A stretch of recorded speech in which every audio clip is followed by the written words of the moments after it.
नमस्ते आप सभी को। मैं सरस्वती विश्वकर्मा आप सबके बीच बहुत ही प्यारा सा एक बनरा गीत लेके आई हूँ।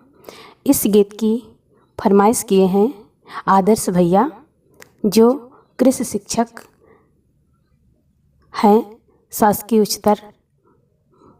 शासकीय बालक उच्चतर माध्यमिक विद्यालय मनिगमा के।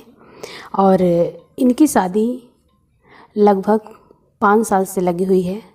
10 मई को बारात है और इनकी होने वाली पत्नी हैं आंचल जी, तो धन्य हैं।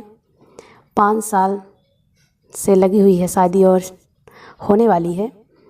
किसी की 1 साल भी नहीं टिकती है शादी, अगर लगी तो सट हो जाती है।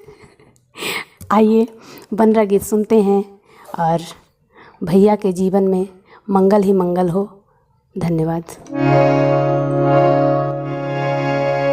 बना का लगा शहर में ब्याह रुपया पूजत नाही रे। बना का